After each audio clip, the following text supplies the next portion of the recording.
Houdini's Dream Podcast.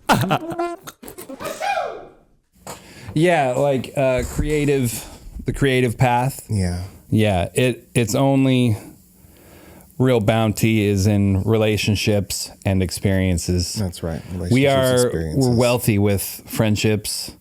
Because we're not dicks. It helps not to be a dick Yeah. when trying to maintain friendships, for sure. Yeah. Yeah. Is it Mikal? Did it. That was it. All right, Mikal. Jahon Mikal. Hey, y'all. Oh my God. I've been really wanting to sit down with you and talk about your musical. Hell yeah. Because it's blown my mind that you've taken this huge undertaking, and I just been wanting to pick your brain a little on it because I love musicals. I've always been drawn to them, and I for a while wanted to make one myself, but then I sort of, for multiple reasons, backed out of it, and then I just never went back. And then out of the blue, you started working on this. What, a couple years ago? 4 years ago. 4 years ago. Yeah, because that's how long musicals take to work on. What was it? Hamilton took 10 years. Oh my God. That makes sense. Doesn't it? And Hamilton blew me away. It's great. That was really, really awesome. I feel like the stuff that I've heard from yours, I feel like you could easily be on that team. I do. Somebody page Lin-Manuel Miranda. Yes. Somebody. Yeah. You belong in that caliber of talent. Oh, that's very sweet of you to say. I appreciate that. I'm trying, man. Dude, it's I hope you don't mind. I played the song that you shared with me for Jenny. Oh, great. And she was blown away. Huh. Yeah. I mean, of course. And is it Gerald or Gerald? Gerald. Gerald Waskaff. And it was Brill? Brill, yeah. And that's the son. His son, yes. Yeah. So what's the title of the musical? Waskaff.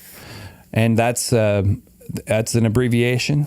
It is the whole last name of, it's the name of a company and the name of the family that owns the company. Wow. And they do lithium mining and other sorts of rare earth metal mining. How the hell did you decide to start a musical? What made you want to do this? I was sitting around a table in my apartment a long time ago. I want to say this was like 2018 or 2019 with my friend Rebecca. And we were making little clay totems. That's what we'll call them. She had a bunch of colorful beads and little, I don't know, all sorts of little tools and little micro adornments and decorations. And we were making these little, something that could fit in your hand. And the whole point of it was just to be creative and to create something that was symbolic of something that you want to do. And so mine, I wish I had it with me. It was green and white and blue and brown like the earth. And I said, I'm going to write a musical dedicated to our home planet and sort of what I see that is going on with it because of humans. And that's pretty obvious. And it's a story we've all heard before. I mean, we've all seen Fern Gully and Pocahontas and Avatar and all these sort of things. And it's a story that keeps coming up for a reason. Yeah, you're right. It's a really powerful allegory. You start talking about the tree in like Avatar. There's also a tree in Pocahontas. Yeah. Yeah. The tree that sort of speaks for the earth or is of great importance or is nature's voice. Yeah, nature's voice or nature's spirit, right? And it's always symbolically being destroyed by, market forces. Greedy fucking corporation bullshit. Correct. Yeah. Sorry. And, listen, I love that we both said it in these two different ways, Dave. Yeah. Because when I say market forces, I think there is a belief system that our market will naturally produce the most humane And when I say Righteous. conservative, I mean like literally being able to conserve the environment that we depend on, the life-sustaining apparatuses of our planet that allow us to have an economic system in the first place, our market system in the first place. Yeah. So, but what it actually leads to is corporatocracy, where powerful moneyed interests are able to literally buy the levers of power in all governments, and they become the pseudo government, and they make all the decisions about what kind of products we end up with, how they're manufactured, how things are mined, how these rare precious earth metals are mined, who mines them, how they get mined, how humane that process is. They get to make all those decisions, and we don't get to vote the people that they have bought off. We don't get to vote them out. And when the new ones come in, the same process of corruption happens. And all of that is at the root of the market system not being able to be regulated. And let's just be honest, like, we haven't been able to crack the code on how do you prevent tyrants and people that would want to do these things, would want to hijack systems of governance that are supposed to create checks and balances in their favor. How do you actually effectively stop these people? And that is literally what WASCAF is about. Wow. Yeah, it takes on that whole thing. And it shows how in this system, we all suffer, whether you're at the top or you're, at the bottom. In this case, it centers an indigenous tribe in a country that is similar to Costa Rica. And the WASCAF company is located in a country called Provinces United. Kind of sounds like one that you may know. I love that. I love that you're using these pseudo-fictional names and places. Because you know how people are. You start, you don't want to trigger people who are nationalistic. So I'm not talking about any particular country at all. I'm talking about Provinces United. And if you can see this behavior and isolate it from your own identity or whatever identity you have to associate with, then maybe you might be able to see that its mechanisms are harmful. But maybe you'll make that correlation between our reality, which has the same horrible stuff happening. Components. And I have there's a company. There's a great line that Brill says where he's like, all this so that Peartech can sell another model of a phone. Yeah. Peartech, I like that. I love Peartech. Yeah. They're great, right? Yeah. Everyone's got to. That would be a good competitor for. Wouldn't that be cool? Yeah. We got to get started on that. We're going to found Peartech. So what are some of your favorite musicals that have inspired you over the years? Oh, yeah. Rent. Jonathan Larson. Incredible writer. I never saw Rent. Oh! I know. Okay, so there's a live version that was recorded in 2008 on YouTube. Spectacular. Nice. I got to check I want to that. say who's... the main person I know from that cast is Tracy Toms, who was in Death Proof. Oh, If my you've ever seen goodness. that movie. Yes. She was the sassy one that was like driving. She's my favorite Badass. line. I can't leave without tapping that ass. I love that. Yeah, one of my favorite things. That was a crazy movie, too. Yeah. Such a great movie. Yeah. Underrated. I know a lot of people don't like it, but I loved it. I love Death Proof. So good. And that Planet Terror. Love Planet Terror. Grindhouse, the double feature. That was amazing. I went to see it twice. Yeah, so I was good. living in Atlanta at the time. It was great. So much fun. Yeah. What other musicals have, put you on your path? Les Mis. Oh, that's a big one. Yeah. Yep. And not the movie. Oh, the movie was okay. The new. Yep. Shady. Yeah. It was all right. I enjoyed it, but It's cool. the show will blow you away. Yep. You'll be shaking in your seat. Hamilton. Hamilton's big. Yep. And actually, I want to say that the main musical that inspired WASCAF was actually Lin-Manuel Miranda's In the Heights. Oh. I saw a 2015 production of it here in Seattle at the Seattle Repertory Theater. Wow. Yeah, Okay. and it blew me away. I was like, all right. I said, I can do this. I can write a musical. Being in the theater, is so compelling. It's such a different experience. I grew up listening to, Phantom of the Opera. Hell yes. And I saw that a couple times. And I don't know what kind of singers can do crazy. that stuff. I know. Especially Phantom. Oof. I don't get it. Yeah. Just bananas. Les Mis, grew up on that. Camelot? No. No. I have a lot of holes in my musical brain.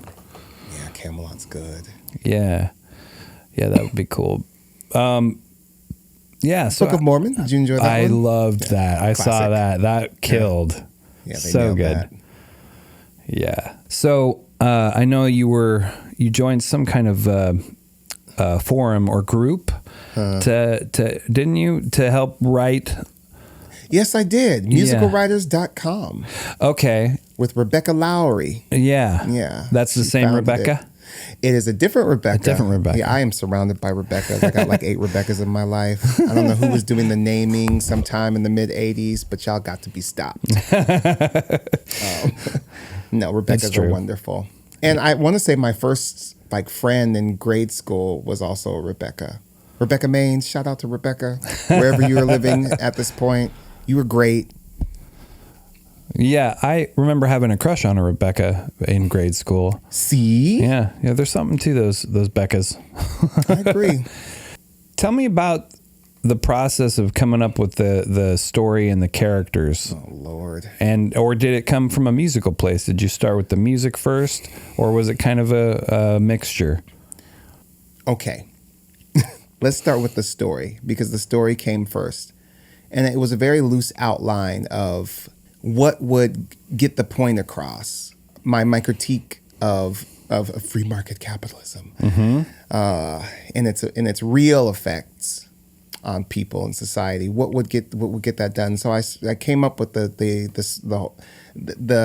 twice told, many times told tale of indigenous. I mean, you want to start talking about who could be represented by indigenous people, right? An indigenous tribe. We can too, because to be human is a liability in our system. We're headed towards techno-feudalism. Yeah. To be a human being with human needs, it has to go to the bathroom, has to drink water, has to eat certain kinds of food.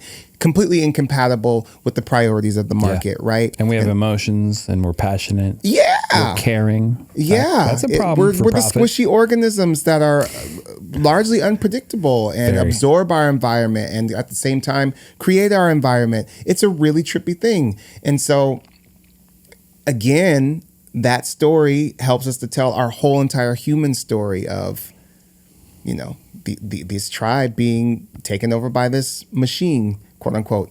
So after I got the general outline of that, the characters started to come. Well, I said, there has to be someone who's going on our journey, our protagonist, and what are the qualities of this person? Oh, they have to be curious. They have to be a bit naive as well, and maybe they're born with a silver spoon in their mouth. I love that part of it. The fact that the main character is the son of some rich guy, and that just tickles me, because that's who it's got to be. Because that is our reality. You're born into this world, and you don't have any say of what lot you get. And sometimes you are that rich kid, and and maybe you're passionate about this, but then your own father is telling you, hey, no, this is how it works for real. And that's right. And you're There's benefiting from this stuff. This is how the world works. That's the opening song. Oh, rad. Yeah. And all the different characters, the ensemble of about 10 characters, basically tells their perspective of this is how the world works. Wow. Right. And you get to understand, later on in the story, how all of their paths collide and under this system. Yeah. Yeah. Were you telling me the other day that there's some kind of document or manuscript that that you've been engineering that kind of to make it translatable into a production? A libretto. That's what it's called. I am officially now a librettist. Whoa. Okay. So, yeah. That is that and the score. So those are the two things the that score you hand over to people, and demos. I have my demos that I've shared with you. That you can do all day long. I can. Yes. That's my wheelhouse, and I love it. And that's what it all began with. So once I got the outline of the story and all the characters and what their primary paths were going to be within the story, Then I just started writing songs, 54 of them to be exact. Holy shit. Because it's a sung through musical, right? It's Yeah. like old opera style where most of the things that are said are being sung, which is incredibly difficult. Why did I do it like that? Dude, I mean, that's why it's so compelling, Yeah. but that's an insane undertaking. Well, you'll notice that the musicals that I named as main influences are also sung through musicals. Yeah. Rent. Rent, which Insane. I Les need to Mis. see. But I was blown away by Hamilton's like conversational style and that musical conversation, like it rhyming and being clever. And you have so much clever back and forth just in that song that you shared with me. How many songs have I shared with you? Maybe 3, just a handful. Yeah. I can't wait to experience the whole thing. I just need to send you the whole file. Yeah. So Yes, I can please. be massively embarrassed. Well, yeah. Yeah. That's what we do. That's what we do. That is what being an artist is about being embarrassed. Yep. 24/7. Yeah, you feel that heat come on your body and you're like, oh God. Yeah. But, it's always a relief in a weird way. Of course, unless the other person is, hates your stuff. That sucks. There's a lot of that. I would say I have experienced more people being completely indifferent or outright rejecting my artistic offerings than people enjoying it. Well, they're wrong. They are big time wrong. And I guess I'm just going to have to be okay with people being wrong. Yes. Right? I don't know. I don't know if they're wrong or not. I mean, they are where they are. I don't know. Different stuff hits you at different times, Yeah, actually, I think there's some kind of subconscious opening to the heart that happens when you're ready to receive a thing. Yeah. And it's giving me goosebumps. Just I've heard an album before that kind of bounced off of me. Yes. And then later, coming back to it, Sometimes years later. it destroys me. Yeah, it goes right in. And I'm like, oh, I was wrong. Yeah, you were where you were. And Yeah. sometimes it has to do with the zeitgeist of the moment, like the collective. Sometimes like when a certain artist is trending for some reason because of maybe a movie placement or something like that. This is so weird. Recently, I've been on a kick listening to In Vogue. I don't know if anyone knows. They're like when I was a kid, I was obsessed with In Vogue. Is that never gonna get it, never gonna get Yes. it? That harmony, those singers and dancers, and they're so beautiful and sexy. Have you ever broken down that arrangement of that one part of the song? Just that arrangement? Oh my God.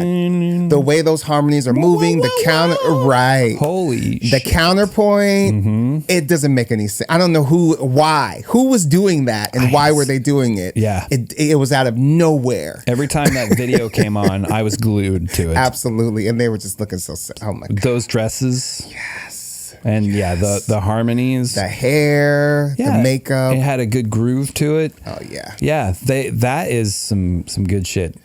Big Yeah, time. well, it turns out they're getting back together. Really? The 3 of the original members plus Rona Bennett are getting together and they're on a European tour. And so I didn't know this, but I was just on a kick. I found one of their records in one of my libraries and was just listening to it. I'm like, oh, I'm going to listen to all their stuff. And it's like, oh, they're going on tour. And they've been sort of in the rounds in the media. So it just started happening and you caught it. Yeah, and I don't know if it's because of me or if it's because of like again the greater zeitgeist of people like appearing and it kind of your antennas go up and you're like, you know what, I'm going to listen to an In Vogue album. Lo and behold, the whole world is listening to it, or the whole country, or actually the whole world. They got worldwide fans. Yeah, that's they super should. cool.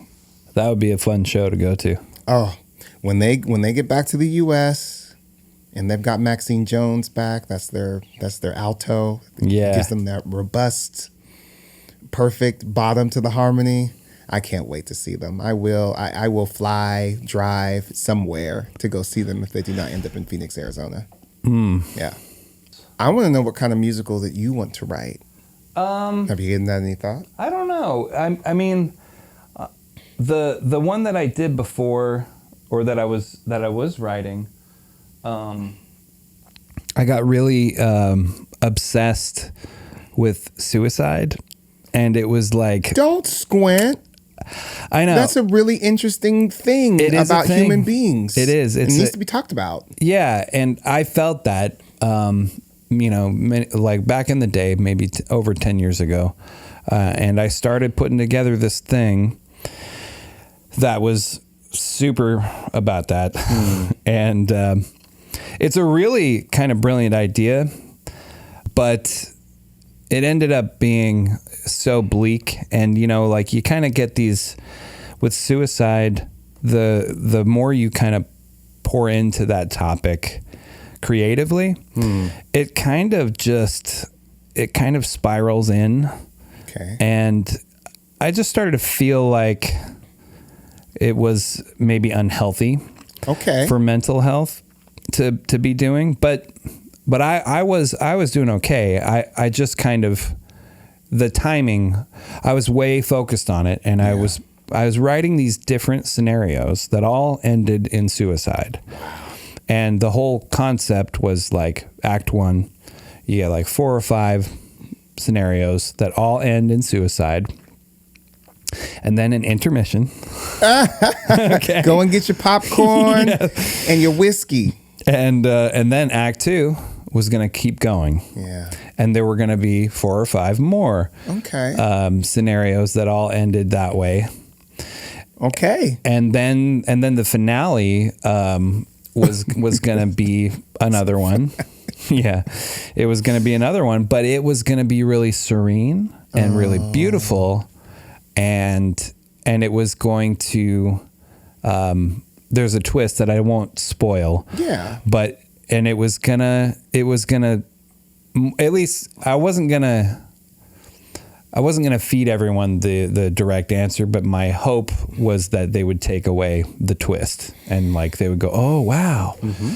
But, and then I started to try and get some people involved in actually like, doing it, because I wanted to take it to a theater. I wanted to actually do this. Yeah, as you should. And I wanted like all sorts of kind of fourth dimension or coming out off of the stage and into the crowd.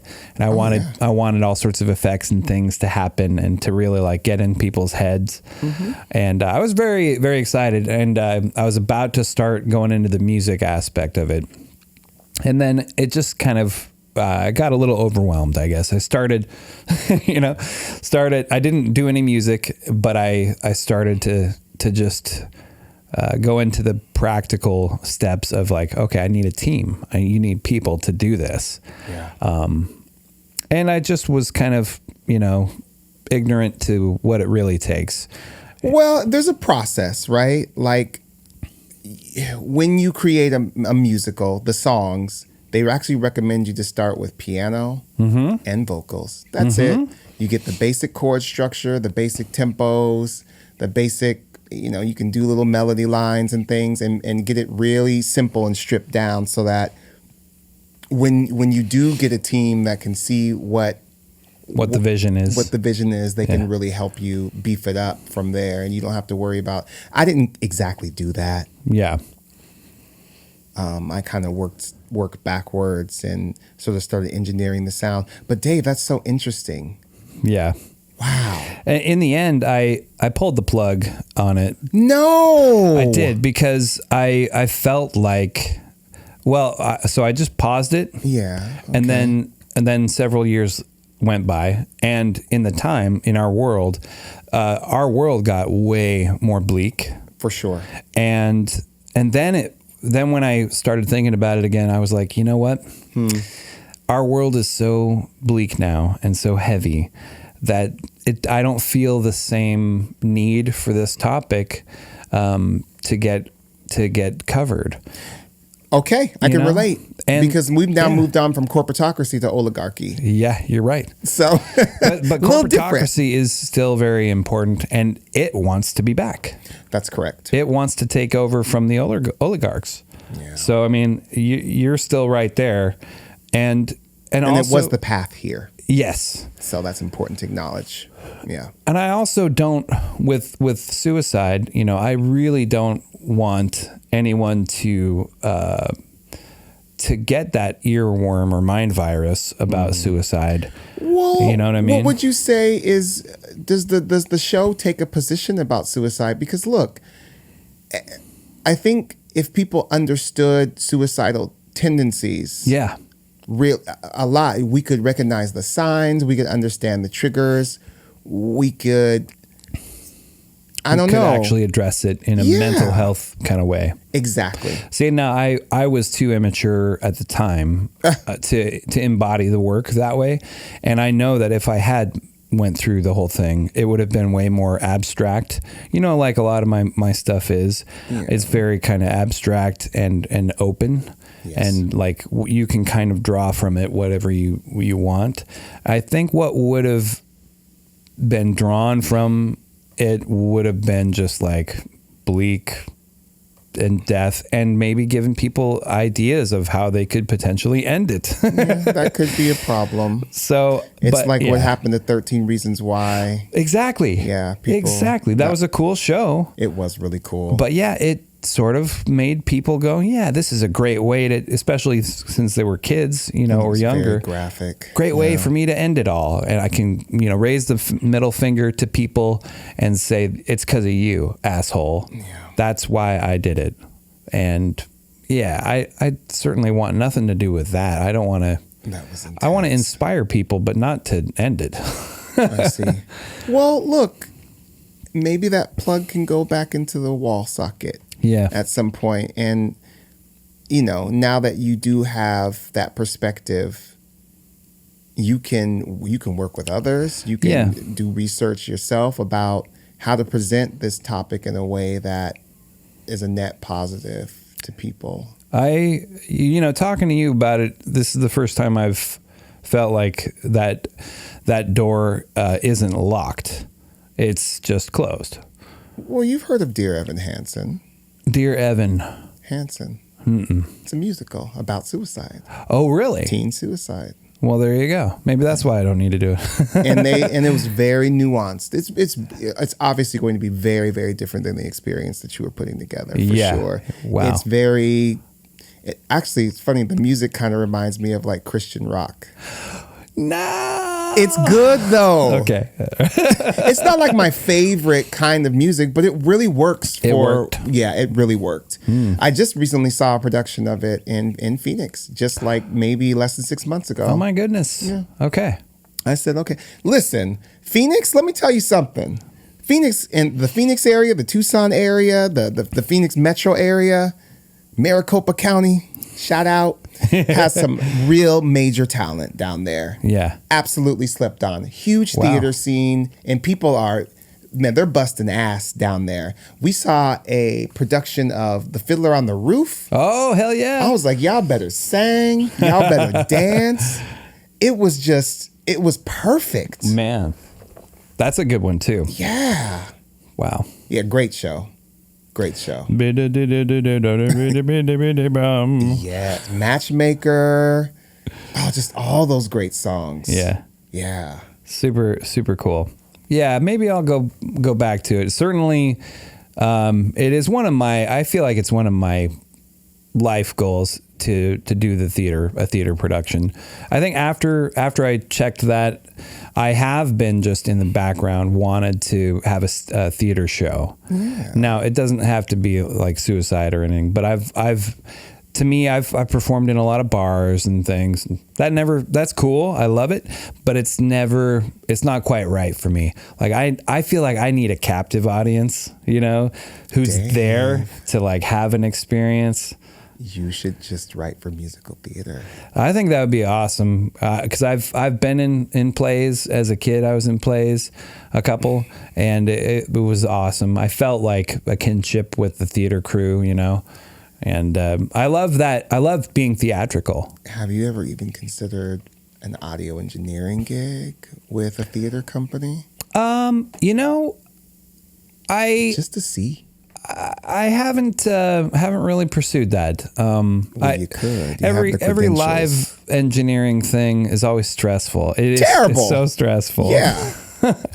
But it's good experience. Yeah. We talked about this. Yeah. What do we get as artists? Experience. Yeah, you're right. And Relationships. That's true. And some good damn skills. And we do. We get out of our we go outside of our comfort zone, and then we excel and make it through it. And it's like every time you get invited to a party, it's like, I don't want to do that, but then you go anyway, and you have a great time.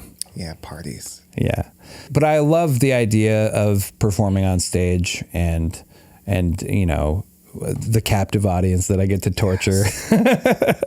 That's a huge listen, I have felt the same way the whole time. Yeah. And I'm just now, you know, I just turned 40. I'm just now hard pivoting Yeah. to writing for musical theater. Yeah.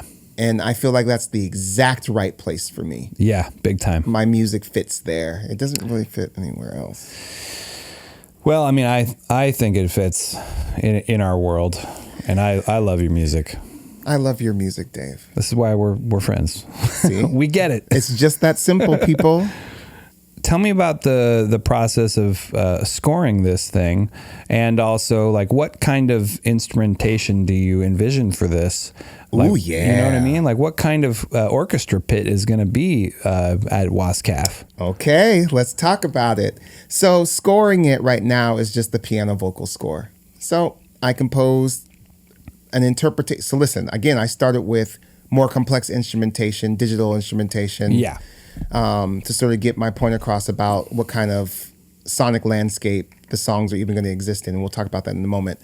So I had to translate that into very simple, you know, piano riffs and things and rhythmic things and whatever else to just get the songs across. And then you literally make the sheet music with the vocals, all the tenor, soprano, alto parts, all of it, everything that's sung, everything that's played by the piano. So it's a lot of work. It's tedious. By hand.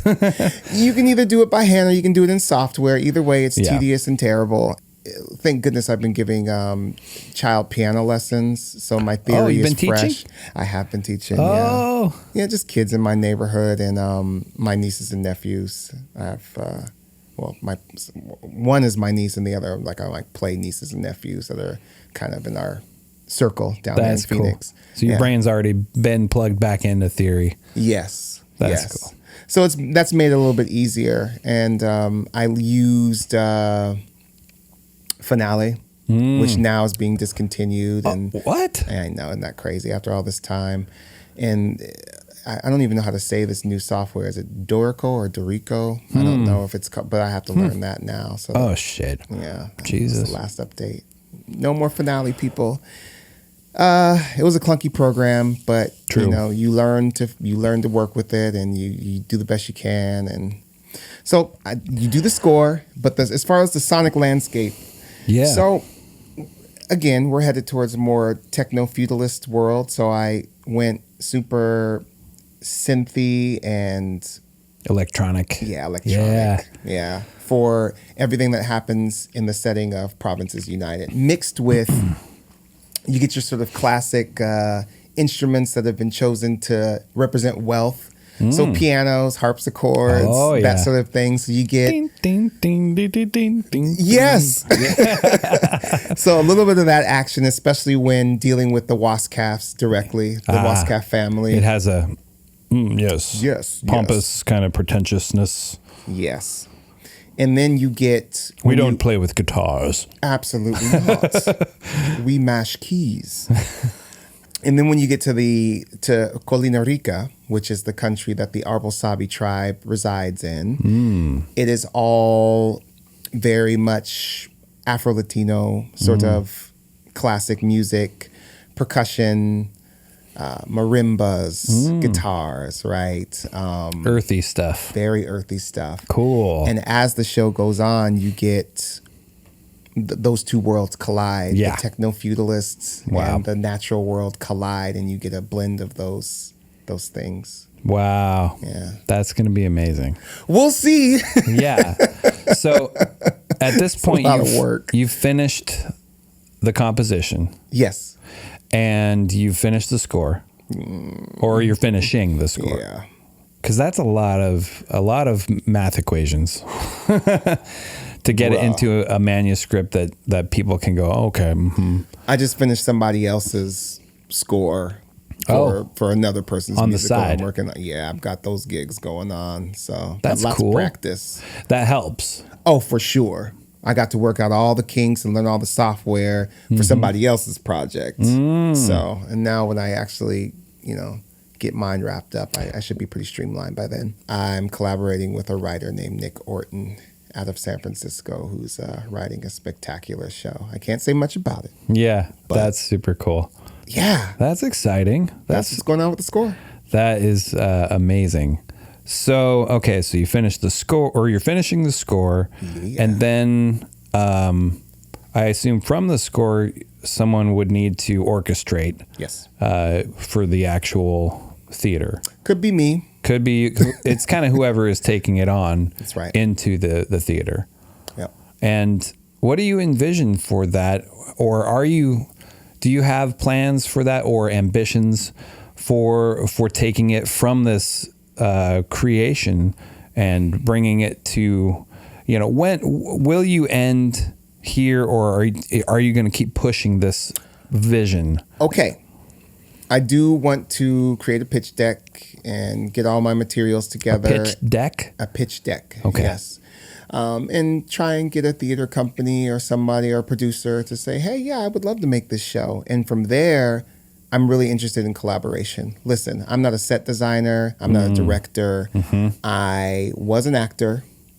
Amazing singer. Oh, that's... Yep. And dancer. dancing, I'll get out there and fuck up a floor. But Yes. I can carry a tune in a bucket. Yeah. I enjoy singing and I practice it daily. But Which character would you want to be? there is a character named Ian Mati, and he is the tribal traitor who ends up being bought, but also is the person who was trying to save the tribe the most, but was not being listened to by the tribal council. Yeah, because of some past stuff that people think is shady about him. Yeah. So he's a little bit of an isolated character. And it's a cautionary tale about communities and how sometimes when someone has information that, the group is not ready to hear, it's inconvenient for the existing order, sometimes they'll shun that individual, and that individual's right. And that ended up being the individual that ended up betraying the entire tribe. Whoa. So they ended up being Self-fulfilling prophecy, yeah. right? Wow. Yeah, and there's a reason for all that. And so I definitely... You want to be that guy. Oh, absolutely. It sounds fun. I actually feel... So in my life, I actually feel like that guy. Really? I actually identify with that character the most somehow, where I'm just like, oh, man, like... People just won't listen. You have, the whole time I've known you, you've always been like, hey, everybody, look at all this bullshit. And everyone's like, oh, no, I don't want to deal with that. Yeah, and I don't want to be your friend because you're scary. Yeah, too much truth. Yikes. Not for me, though. Which I'm really grateful for. Maybe I'm a rebel, too. Or Clearly, Dave. Clearly, okay? And Eonmity. we're not afraid to walk away from a clique or a group of people, even if it does kind of reduce what we're getting. We want to be in the right zone. We want to feel like we're in a truth place. You damn Skippy. I don't want to pretend. Fuck that. Well, we can't. That's the point. Except for the stage. If we're on the stage, no problem. That's a great place to pretend, right? And I would even argue that we're not so pretending there. Yeah, we are really we're conveying Yeah. something true Yeah. about the world through something that is not actually happening. Yeah. I'm very excited about this musical, Wascaf. Oh. The little things that I've heard are incredible. I can't wait to see it on the stage. I hope you're able to push it all the way to the stage. Before I die. Yeah. Man, these processes take so long, and you still got to live your life. You still got to be Yeah. with your family and Yeah. do other things. You got to eat. You got to work out. You got to pay your bills. Man, I don't know how this is even going to be possible, but I'm really going to try. I think the thing about it is I really just want to go through the process of I've never put together a musical before, so this is going to grow me, all the things that you have to learn. And again, this goes back to the 3 things that you get from being an artist. Skill. I've never put together a pitch deck before. Yeah. Right? Yeah. I've never had to pitch an artistic project on this level before. I've never had to write out an entire score like this in this way before. Yeah. I've never written 54 songs on a singular theme with recurring characters. Yeah. I've never written a libretto. And now I have, Yeah. right? Yeah. And that's so valuable to me. I'm growing, and that's about as much as you can ask for in the world that we are living in today. I'm so impressed and very excited about that. And I'm also, yesterday you mentioned that you were probably going to start working on an album too for your another solo record. Oh, shit. Yes. I am. Fuck yeah. I haven't been able to just be freely creative and just...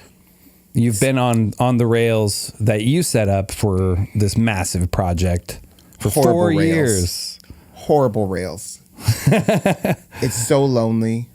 You can't share too much about it. Yep. And it's a lot of learning and a lot of focus. And it's like, when is this root system going to germinate and bust through the soil so that people even know that it's there? Yeah. So I felt invisible for the last 4 years. Oh my God. And I want to do something else. Yeah. And that's just what I'm going to do. Fuck yeah. Sorry. That's fair. Something that I caught the other day, in a little clip somewhere was just because you don't give up does not guarantee success. Oof. And that hit me like a ton of bricks, because my whole life has been like, nah, never give up. Keep going. Keep going. Keep going. Some things it's okay to give up on. That's where I'm approaching it now. I'm like, hey, just, I'm stubborn, but I don't have to keep smashing my head against the wall for something that I don't enjoy. That's right. And just out of the sake of ego or pride, I can let go of shit that is toxic for me. Pivot. Yeah. Just pivot, because listen, here's the deal. You're always going to be who you are, Dave. You're always going to be a massive, creative thing. I can't even call it's like... person doesn't even sum it up. It's like a universal force of creativity that it's hard to contain in a human life in linear time in the shape of Dave.